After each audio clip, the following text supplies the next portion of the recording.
My father called me a flight attendant in the wrong uniform 6 seconds before the red wind flag outside the glass snapped east, and the Kestrel's hydraulic trace dipped for the first time. The change on the screen was small, less than the thickness of the line itself. No alarm sounded, no warning box opened. The aircraft was still on the ground, its rotors turning slowly while 6 people in tailored jackets waited beside the boarding stairs. Anyone who had not spent years watching machines fail would have missed it. Maya Chen did not. She stood beside me in the control room with one hand pressed against the headset covering her right ear. The other held a folded sheet of engineering paper. She tapped the monitor, same interval. I looked at the trace. 7 seconds between each downward pulse, then recovery. Then another pulse. Outside, the red flag pulled tight against the fence. A brown line had begun forming beyond the far ridge, still low enough to look harmless. Behind us, my father laughed with the invited officials. Colonel Thomas Hale had been retired for almost 9 years, but people at Red Canyon Aeronautics still called him Colonel before they called him Mr. Hale. He made sure of that. He stood beneath the company logo, with one hand resting on the shoulder of a state procurement officer. "My daughter is here in an official capacity," he told them. "Although I should warn you, the Army has become generous with uniforms." One of the men looked toward me. My father raised his voice just enough to carry through the open control room door. "She looks impressive, does she not? Like a flight attendant who put on the wrong uniform and wandered into flight test."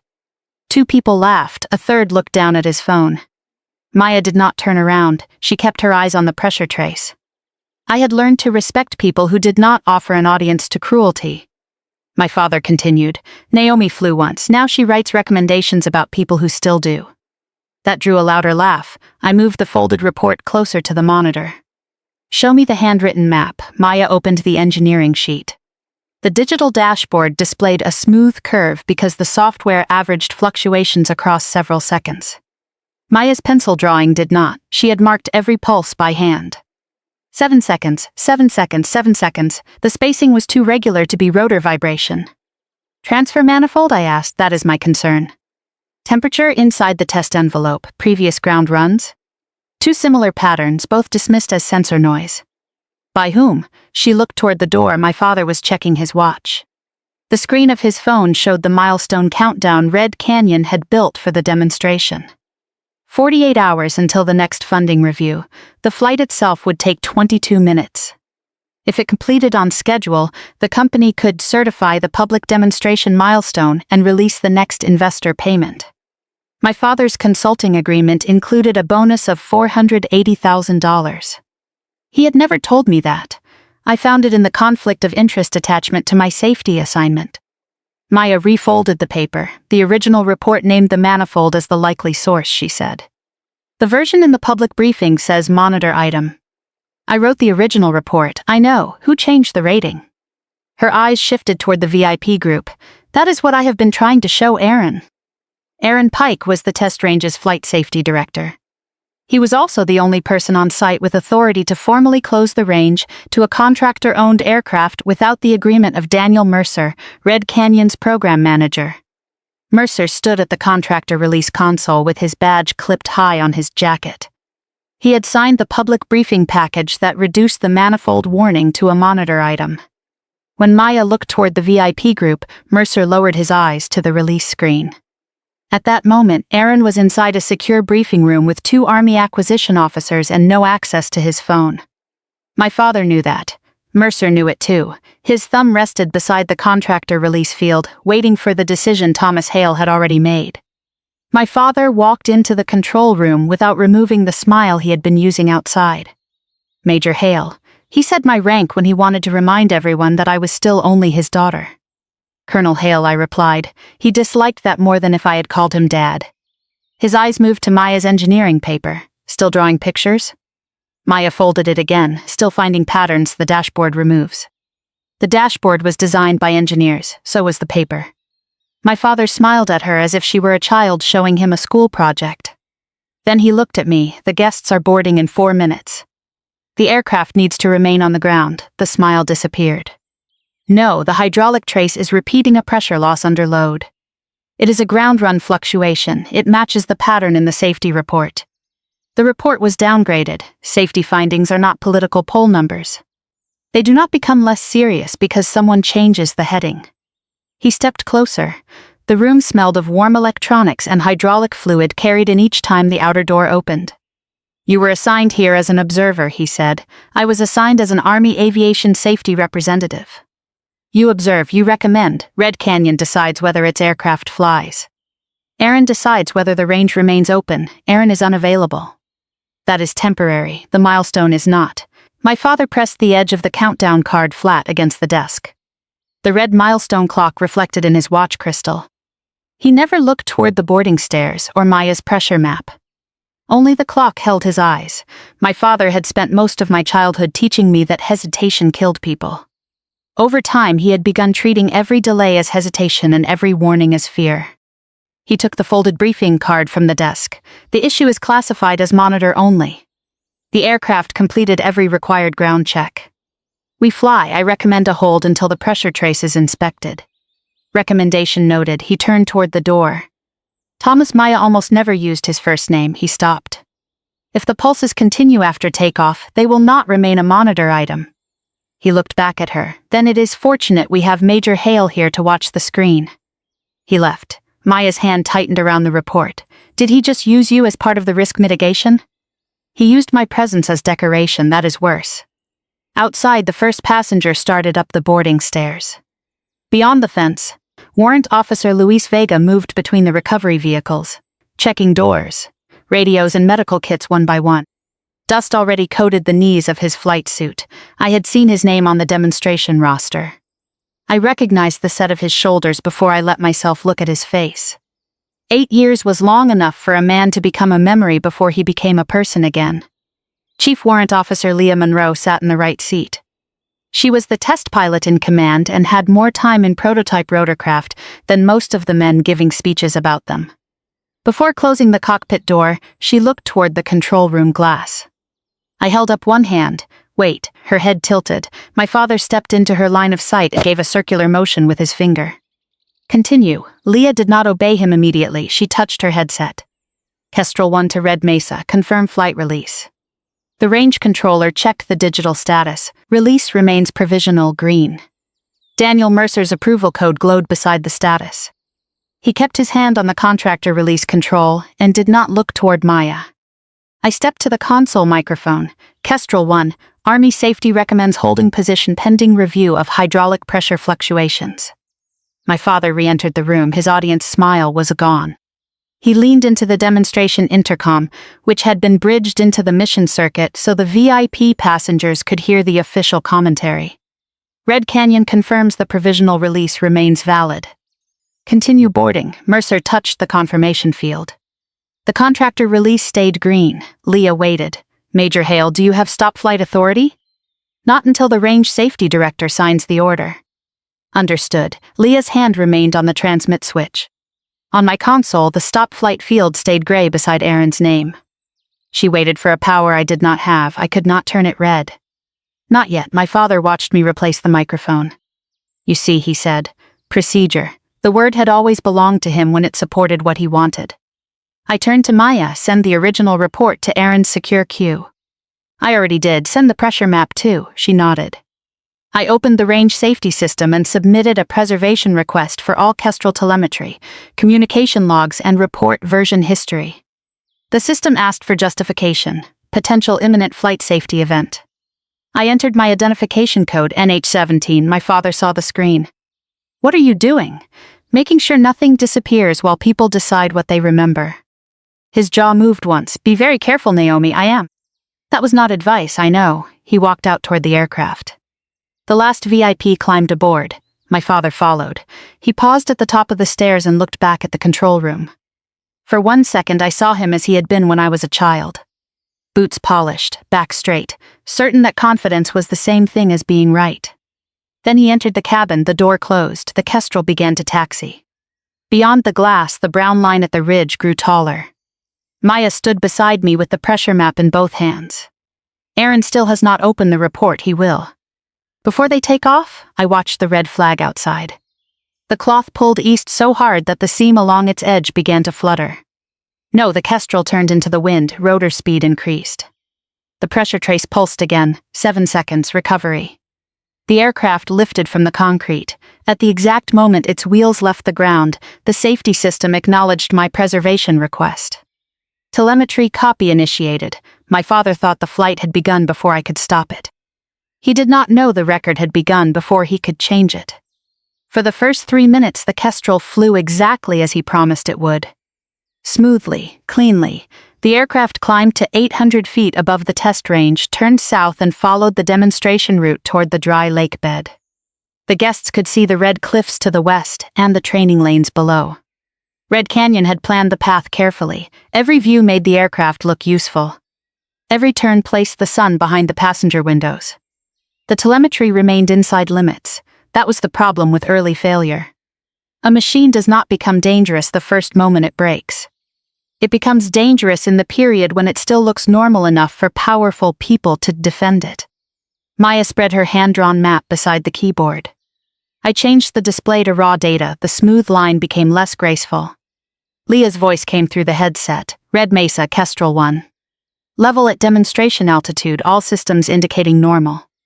My father's voice followed from the cabin intercom, faint but recognizable.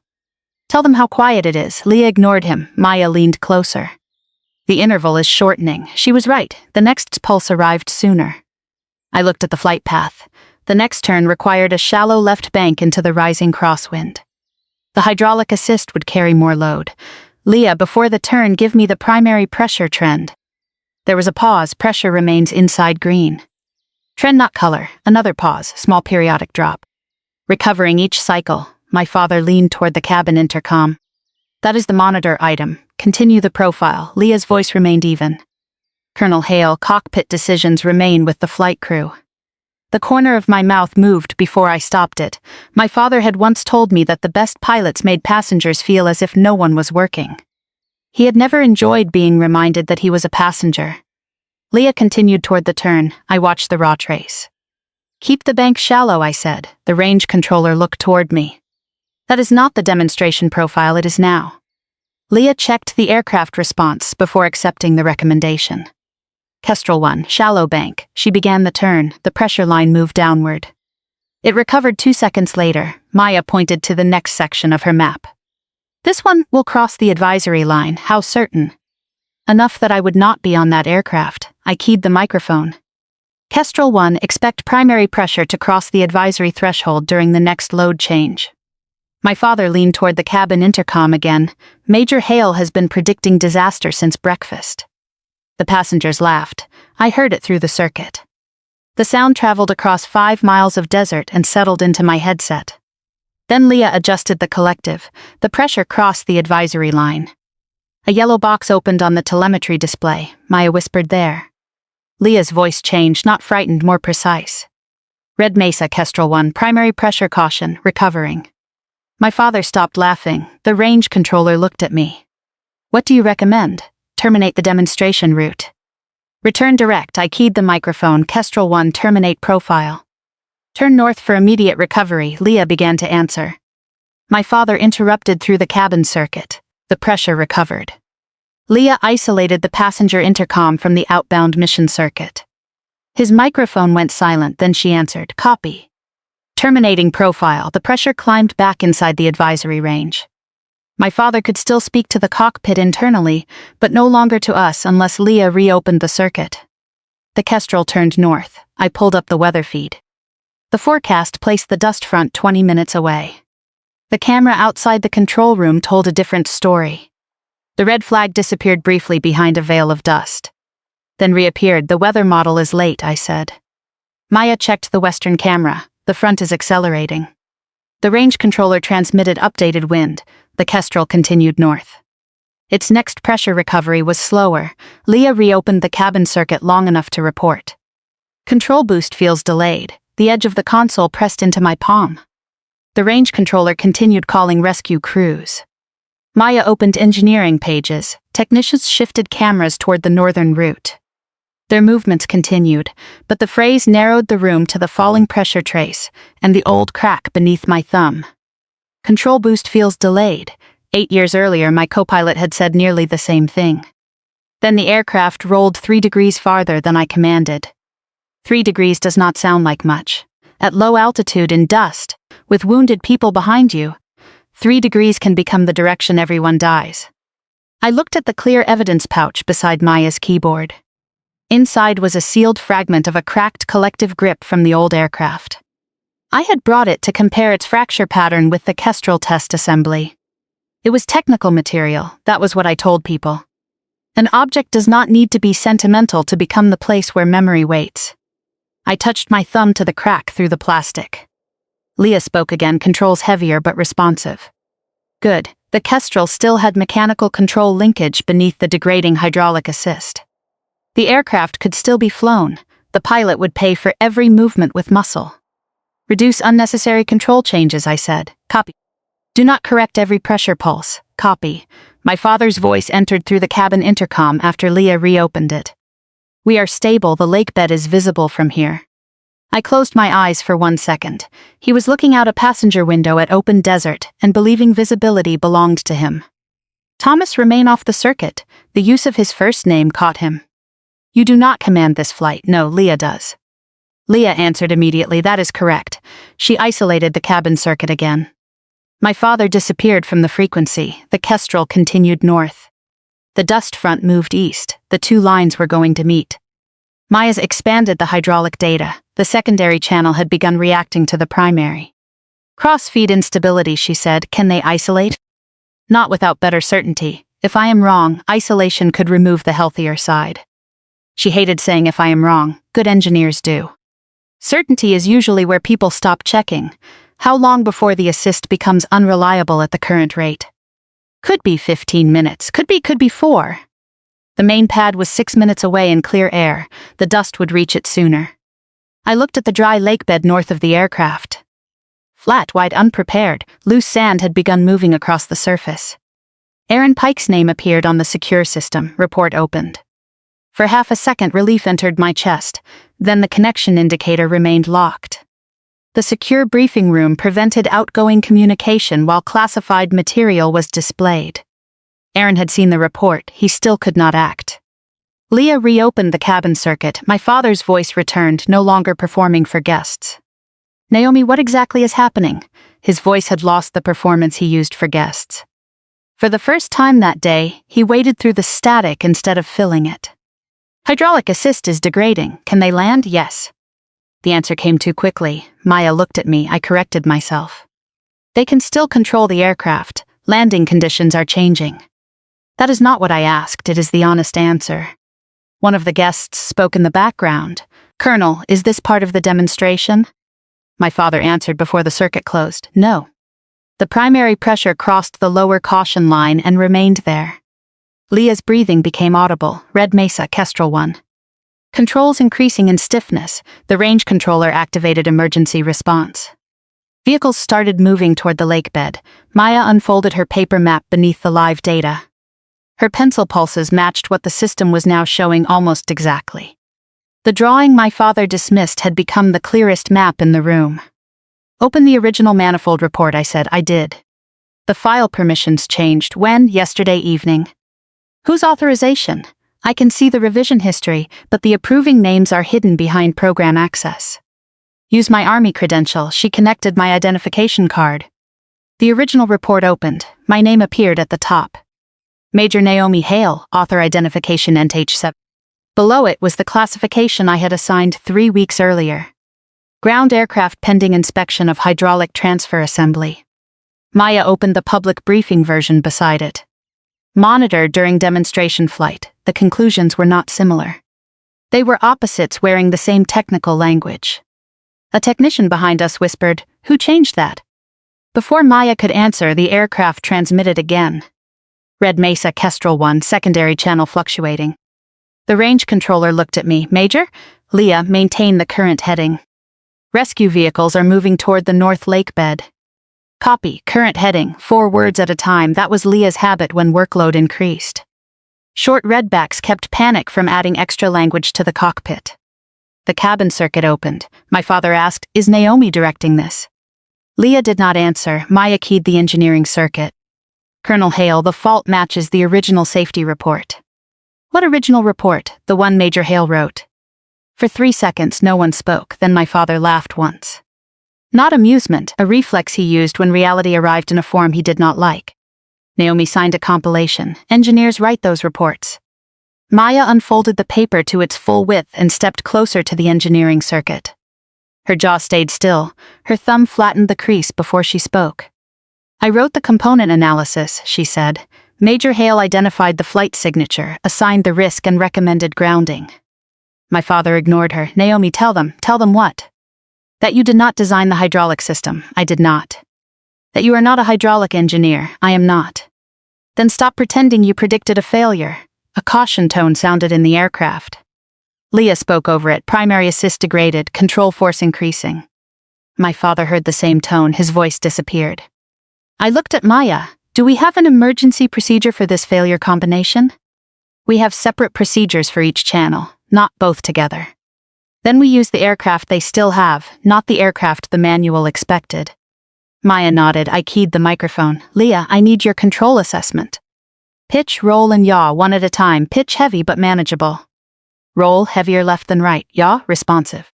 Any uncommanded movement, negative. Reduce speed gradually. Avoid abrupt collective changes. Leah tested the response before committing. Copy, reducing speed. The cabin circuit opened. My father said I spent 30 years in Army aviation. You are speaking as if I am not here. I looked through the glass at the approaching dust. You are not in the cockpit. I am on the aircraft. As a passenger, he breathed into the intercom. When I was 12, that sound meant I had crossed a line. At 37, it meant nothing compared with the falling pressure. You were moved out of operational flying after your own incident, he said. Do not turn this into a chance to rewrite your career. The technicians heard him, Maya heard him, Leah heard him. My father widened the cabin circuit until the technicians, Maya and Leah, could all hear him. His breathing steadied when the room became his audience. I kept one hand on the pressure trace and the other on the evidence pouch.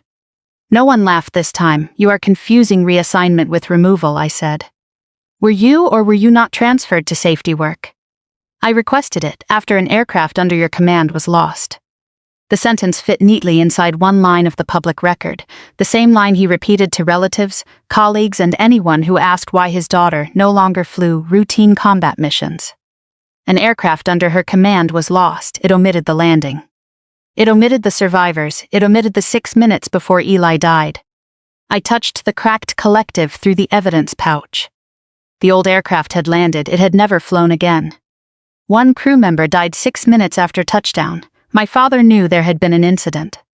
He had never asked what survived. Leah spoke before I answered. Colonel Hale, this is Chief Monroe. Cabin circuit is now isolated. His microphone went dead. Leah returned to us. My crew will evaluate the advice. The range controller looked away to hide a reaction.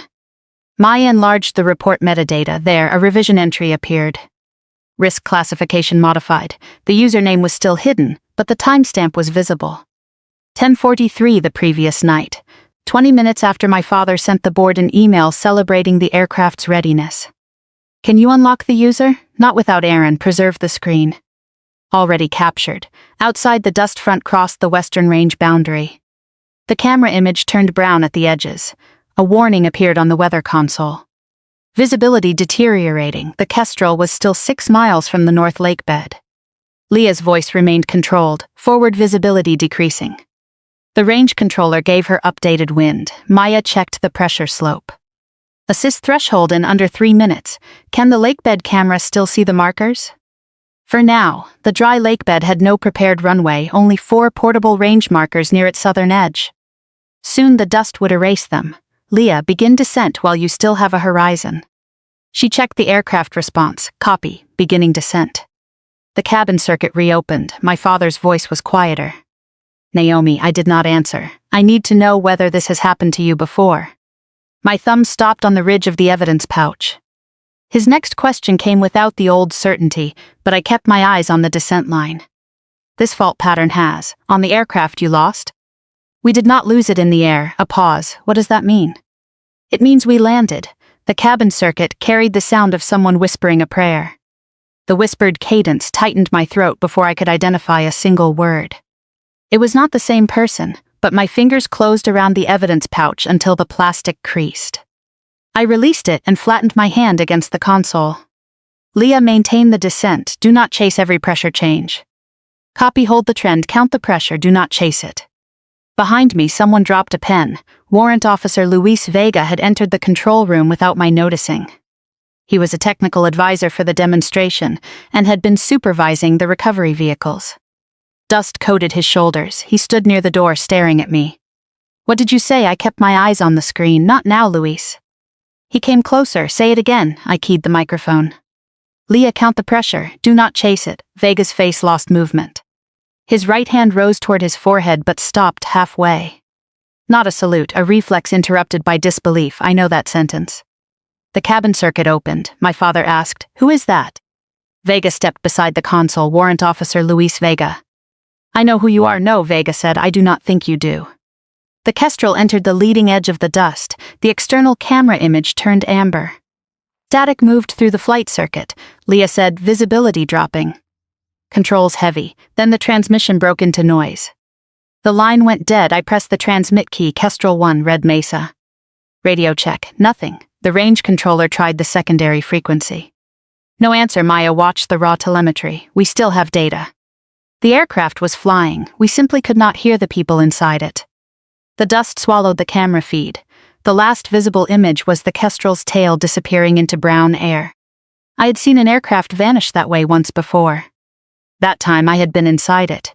If you have ever watched someone ignore a warning until danger proved it right, stay with me. The secure room door released behind us. Aaron Pike entered carrying no folder and wearing no expression. He had stopped flying 11 years earlier after a crash caused by a manufacturing defect. No one blamed him. That had not made the cockpit easier to enter again. He went directly to the telemetry screen. Status. Aircraft in dust, the range controller said. Primary assist degraded. Secondary contact lost. Data link active. Crew, Chief Monroe pilot in command, 1 co-pilot, 1 flight engineer and 4 passengers. Aaron looked at me. Thomas is aboard? Yes. Your preservation request triggered when primary pressure crossed the lower caution line. Did the system copy the report history? Yes. Can you identify who changed the risk level? I can. Aaron moved his hand to the preservation control instead of the intercom. He copied the result into the evidence hold before looking toward Vega. The name remained inside the record until the record was secure. Vega stood beside the console, still watching me. Aaron noticed. What happened? Vega pointed toward the evidence pouch. Where did she get that? It is a comparative sample, Maya said. Vega moved closer to the cracked collective fragment. A shallow groove ran along the plastic near the fracture. He touched the outside of the pouch. Those are my tool marks. My father's voice burst through the restored secondary circuit. Red Mesa, Kestrel 1. We can hear you intermittently. The range controller answered. Kestrel 1, signal received. Confirm flight status. Leah's voice returned beneath static. Descending through 400 feet, minimal forward visibility. Controls extremely heavy. Copy. I looked at Aaron, but Vega spoke before I could. 47 Bravo. Aaron stopped typing. Which one? Vega pointed toward the archive terminal. Incident 47 Bravo. Open the pilot in command field. Vega closed his eyes once, then opened them. Aaron entered the number. The archive system asked for purpose. Active flight safety comparison, he confirmed. A file opened across the lower monitor. The first page showed a grainy photograph of a Black Hawk resting at an angle in a dry river channel. The landing gear had collapsed on one side. The rotor blades were bent. Dust covered every window. I had not seen the photograph in years. My father had never seen it. The cabin circuit remained open. He heard Aaron read the heading, Incident 47 Bravo. Progressive hydraulic assist failure during casualty evacuation. My father said, what does that have to do with Naomi? Aaron scrolled. The pilot in command field appeared. Chief Warrant Officer 2 Naomi Hale. No one announced it. The name simply sat on the screen. A relay clicked once inside the console. No one moved. My father read it through the data display available in the cabin. For several seconds only rotor noise and static came through. Then he said, that cannot be right. Vega answered him. It is right. You were there? I was her crew chief. Vega looked at my father. She landed us alive. My father's breathing changed. You told me that aircraft was lost. Vega looked at the old photograph. It was written off after landing. After landing, my father repeated. Yes, were there survivors? Vega's eyes moved to me. All passengers survived the landing. Vega left the sentence there. My father's mouth opened, then closed before the next question. What happened to the crew? I returned my attention to the current aircraft. This is not the time, he ignored me. Naomi, what happened to the crew? Leah's transmission broke through. Red Mesa, lakebed not visible. The range controller asked for radar position. Maya pulled up the terrain map. The Kestrel was east of the planned approach. The dust had pushed them offline. Leah, you are 1.2 miles east of the marker line. Turn 5 degrees west only if control force permits. A pause, unable precise turn, holding current heading. Good, hold it. The range controller looked at me. That heading carries them beyond the prepared marker area. It also carries them toward flatter ground. Maya checked the elevation model. She is right, the western markers sit near a drainage cut. Aaron enlarged the terrain. A broad, dry section extended north of the drainage channel. Unmarked, no vehicles, no lights, but flat. Send the coordinates to Leah. The range controller transmitted. Leah repeated them in 4-word groups. Coordinates received, continuing descent. The choice to commit to the unmarked ground was hers. My father spoke quietly. Naomi, did you land the other aircraft in a place like this? Worse, it was the only answer I gave him. The old incident file remained open. Aaron scrolled to the summary. Hydraulic pressure loss. Brownout. Unmarked landing area. The phrases from 8 years earlier now described the aircraft carrying my father. 8 years separated the two screens. The machines were different. The decision behind them was not. Someone important had treated a warning as inconvenient. Vega stood beside me. You used the same phrase. I needed Leah to stop correcting each pulse. You said it to me when the gauge started jumping. I remember, I thought you were calm. I was counting how long I could hold the controls. He looked at my left hand. My fingers had begun curling inward without permission. Old muscle memory. On the previous flight, I held so much force against the collective that 2 fingers remained numb for almost a month. I opened my hand. Vega noticed but said nothing. The Kestrel crossed the assist threshold. Leah grunted over the radio. The sound was small. Pilots try not to give pain a microphone. Controls near manual force. Understood. My father asked, what does that mean? It means every movement costs more. Can she still control it? Yes, Maya looked at me. Again, the answer came too fast. I added, if we do not make her spend control she does not need. The Kestrel descended through 250 feet. The dust erased the horizon. The camera link showed only brown static. Leah said, no outside reference. The old cockpit returned to me. My co-pilot saying the ground was gone. Vega calling pressure numbers. A medic behind us asking for 1 more minute. You do not need the whole ground, I said. Give me 1 fixed reference, nothing visible. Check directly below the right side. A pause, intermittent shadow. Use the shadow, not the dust. The range controller stared at me. Maya whispered, how do you know? Dust moves, the aircraft shadow moves with them. Leah said shadow acquired. Good, keep it on your right. My father did not speak. For the first time in my life, he was listening without preparing his response. The radar showed the aircraft slowing. Aaron opened the report version history on another monitor. He found the authorization chain. His face hardened. Maya saw it. Is that him? Aaron did not answer aloud. He copied the record into the preservation file. Then he placed a red locking device beside the server terminal. The physical key had not been turned, not yet. The current emergency came first. The Kestrel descended through 150 feet. Leah's breathing came in controlled bursts. Control force high.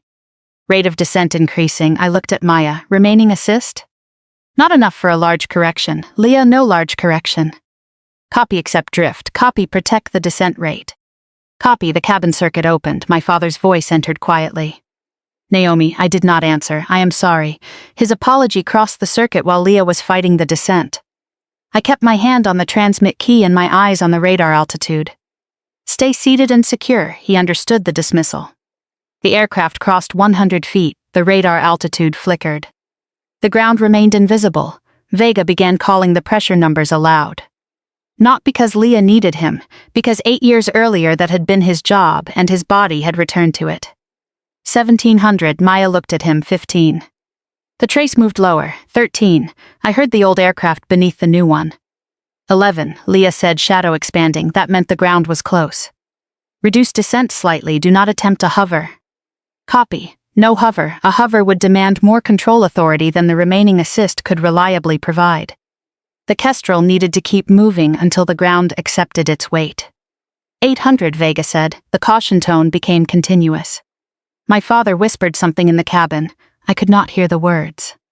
Sixla's voice tightened. Ground contact expected.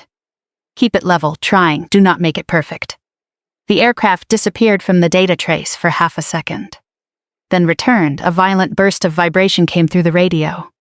Someone shouted in the cabin. The radar altitude read 12 feet. Then 7, then 0. The telemetry jolted. One pressure channel vanished. The other fell to nothing. The position marker stopped moving. No one in the control room spoke. Leah's voice came through the static. Kestrel 1 is down. A pause. Aircraft upright. Another pause. All occupants responsive. Maya sat hard in the nearest chair. Vega pressed both hands against the console. Aaron turned the physical red key. The telemetry server locked. Rescue vehicles disappeared into the dust toward the aircraft.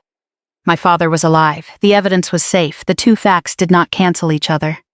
Rescue crews reached the Kestrel 7 minutes after touchdown. The dust slowed them more than the distance did. From the control room, we watched their vehicle lights move through brown air, disappear and reappear near the aircraft. The Kestrel had landed hard on the North Lake bed. Its right wheel had sunk into soft surface material. The lower fuselage carried a long scrape. One rotor tip was damaged after striking loose debris during shutdown. The cabin remained intact. No fire, no rollover. Leah reported shoulder pain from the control force. Her co-pilot had a cut above one eyebrow. One passenger had struck his wrist against a seat frame. My father walked away without physical injury. People would later call it a successful emergency landing. Pilots use the word successful carefully. It means the aircraft reached the ground and people remained alive. It does not mean nothing was lost. I removed my headset. The cartilage around my ears hurt where the padding had pressed too long. My left hand was still curling inward. Maya touched my wrist. You are bleeding. A half moon from my thumbnail had opened the skin of my palm. I had not felt it. I am fine, she gave me a look. Engineers and pilots use that sentence for the same reason. To delay becoming human until the machine no longer needs us. Aaron pointed toward the outer door. Medical check. I was not aboard. You were here. That is not an injury category.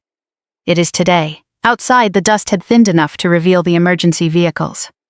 A medic sat me on the metal step of a fire truck and rinsed grit from my eyes. The water ran down my face and darkened the collar of my uniform. I did not cry. I also did not correct the people who thought I had. For 5 minutes, no one asked me to explain anything. The rotor noise from the distant Kestrel faded as the blades stopped. The silence afterward felt heavier than the emergency. I held the evidence pouch containing the cracked collective fragment across my knees. 8 years earlier, after our landing, I sat beside another aircraft and watched a medic work on Staff Sergeant Eli Ward. He had been my flight engineer. He remained conscious for 4 minutes. Then he asked whether the passengers were out. Vega told him yes. Eli nodded. 6 minutes after touchdown, he died. All passengers survived. One crew member did not. My father heard only the first sentence when the summary reached him. All passengers survived. He built the rest of his version around the damaged aircraft and my transfer to safety work. An aircraft under her command was lost. She was moved out of flying. He never knew I requested the transfer, because the investigation found that the crew had reported early pressure anomalies twice before the final mission. Both reports had been closed as intermittent sensor behavior. The aircraft did not teach me to fear flying. The paperwork taught me to fear warnings that powerful people found inconvenient. Maya sat beside me on the fire truck step. They are bringing the passengers in. I nodded. Leah walking angry. Good, which part? Both. The rescue convoy emerged from the dust. Leah rode in the first vehicle with her left arm held close to her body. She saw me and pointed once, not accusation, acknowledgement. I stood as she approached. You kept it upright, I said. You gave me ground. You found the shadow. She flexed her fingers and winced. I am going to feel that tomorrow. You are going to feel it tonight. That too. She looked at the evidence pouch. Same kind of failure?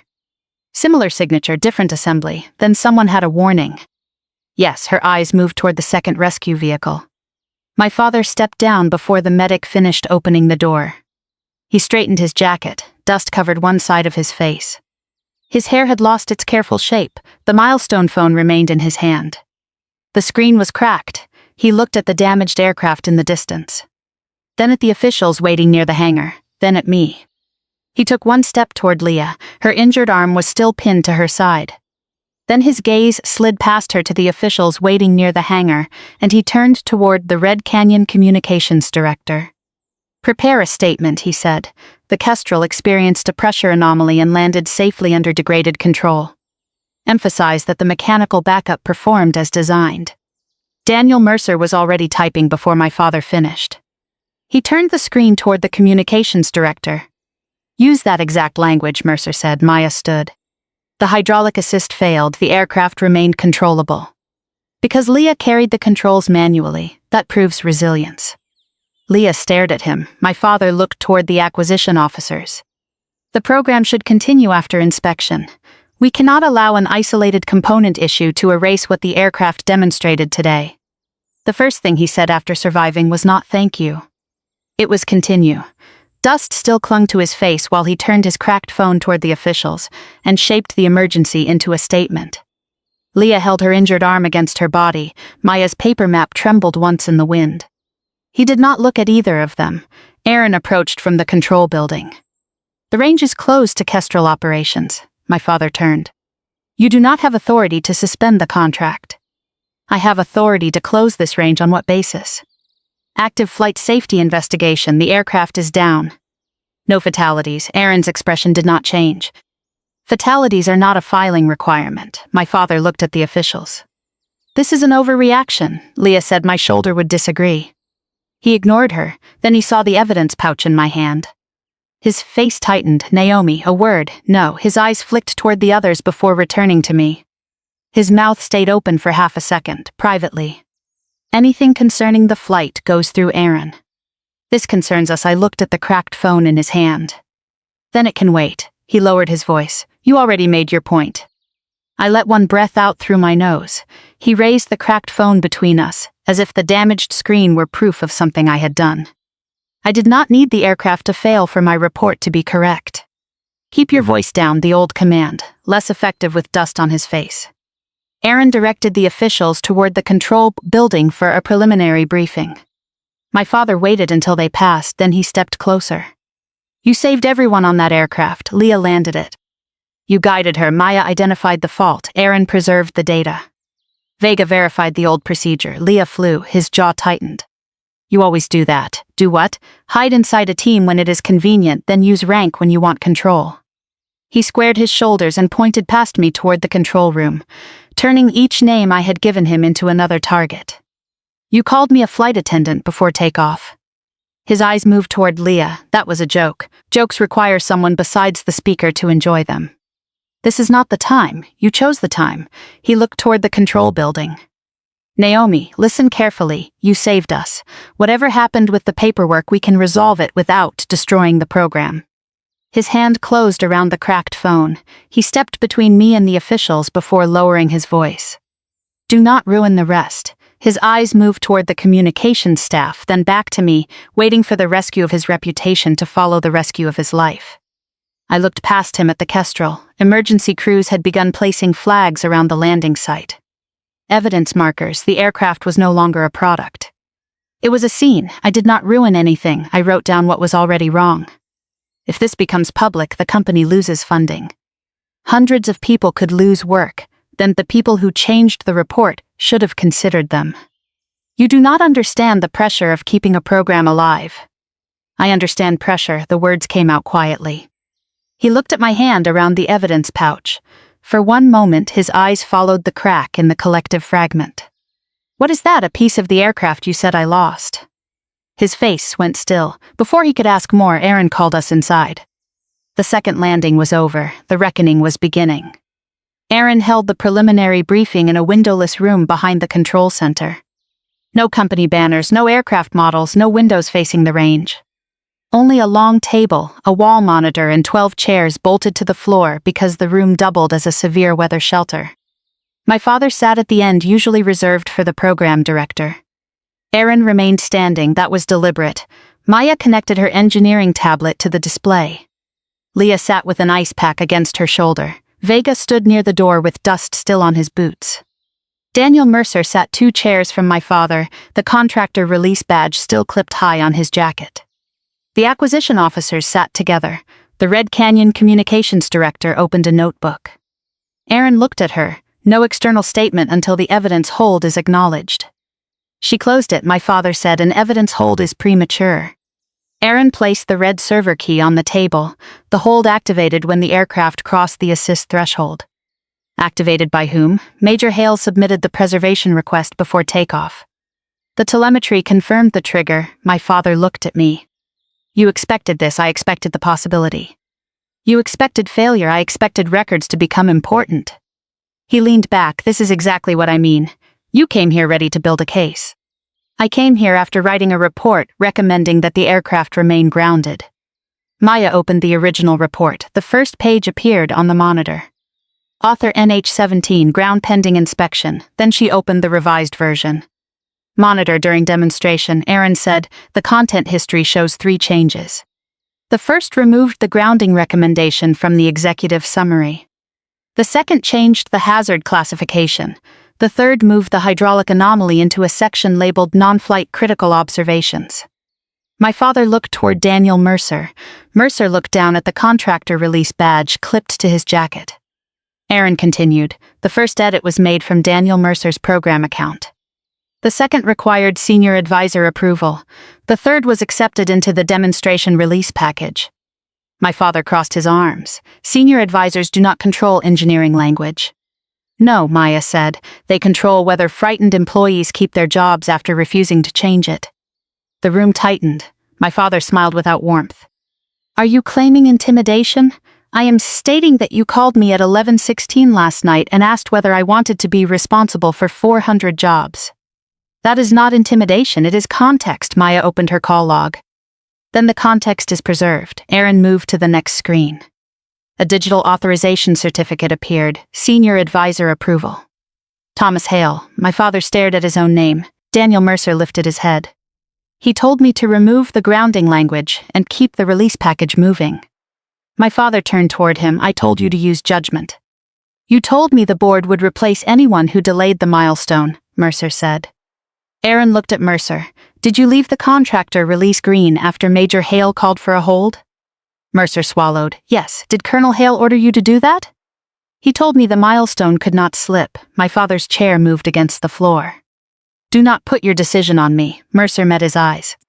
I made the edit. You made refusal cost a career. My father did not deny the authorization. Instead, he changed the scale. I approved a provisional classification based on the evidence available. You had the same pressure map we have now, Maya said.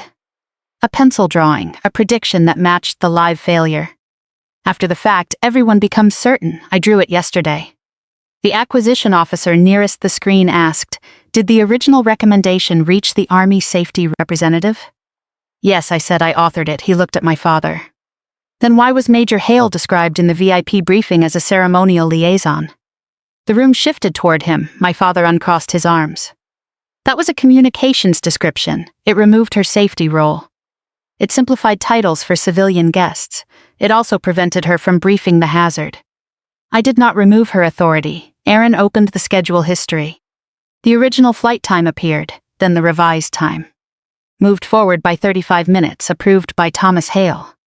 My father leaned toward the screen. The weather forecast supported the earlier departure. The earlier departure also placed takeoff before I could complete the stop flight review, Aaron said. That was not the purpose. What was the purpose?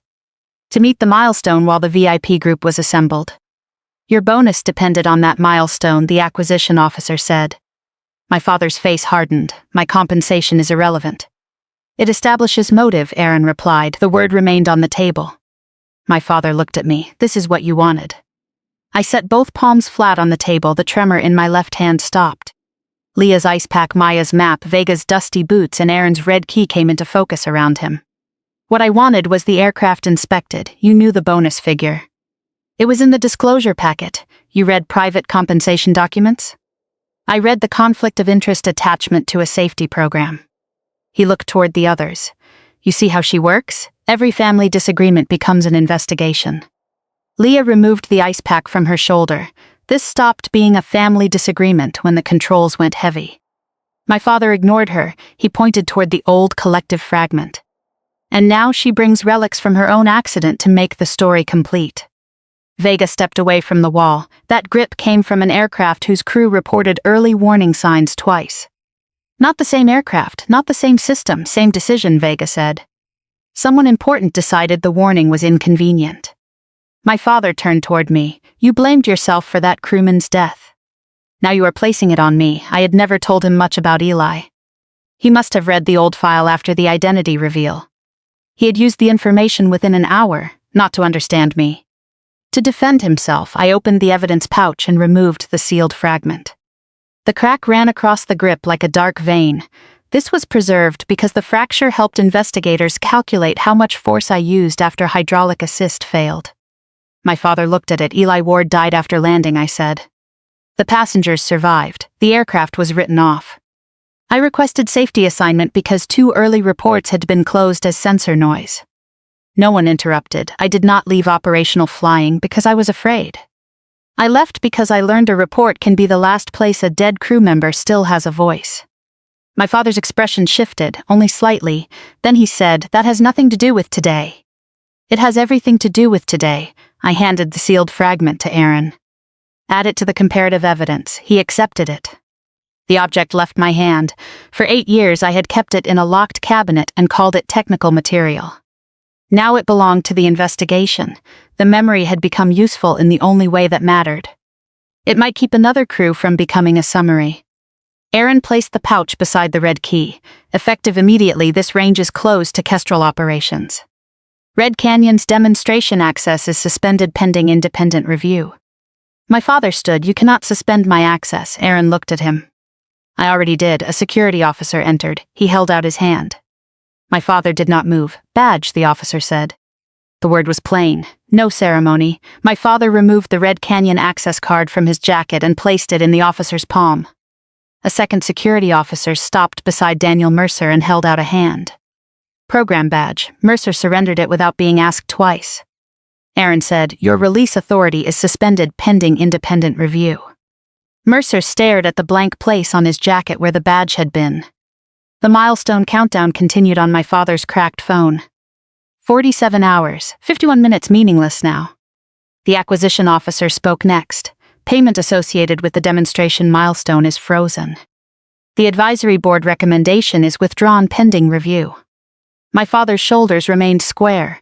That was the last part of command he still controlled. He looked at me. "You are destroying everything I built." "No, I am refusing to stand underneath it while it falls." His mouth tightened. "You would choose strangers over your own father." The sentence was familiar in shape. Family as debt. Love as silence. I looked at Leah's injured shoulder. At Maya's paper map, at Vega's dusty boots, at Aaron's red key. You were not the only person on that aircraft. He had no answer the room would accept. Aaron ended the briefing. The officers began collecting their documents. The communications director left without asking my father for a statement. Power left him through small doors. No one shouted. No one saluted me. No one called me a hero. A badge changed hands. A payment froze. A server remained locked. That was what accountability usually looked like before people turned it into a story. By the time the preliminary evidence hold was signed, the dust front had passed beyond the eastern fence. The Kestrel had been secured beneath portable lights. Investigators photographed the landing marks and covered the damaged hydraulic assembly before moving anything. Red Canyon sent vehicles to collect the passengers. My father refused the first one. He waited outside the control building with his cracked phone in one hand and no access badge on his jacket. For the first time since I arrived, he looked like a visitor. I changed out of my uniform in the staff locker room. Not because I was ashamed to wear it, because the fabric had begun to feel like another surface people were reading instead of looking at me. I folded the jacket and placed it in my bag. When I stepped outside, my father remained near the fence. The red flag hung loose now, no wind. The desert looked innocent after dark. Machines and weather had that in common. Neither carried guilt after hurting people. My father heard my footsteps. "You are leaving." "Yes." Aaron said the investigation team may want another statement. "They have mine." He looked at the bag containing my uniform. You changed. Yes, why? I was finished wearing what you wanted me to wear. He absorbed that. Then he looked toward the lake bed, where portable lights marked the aircraft. You knew exactly what to do. Leah knew what to do. You knew what to tell her. I recognized the pattern.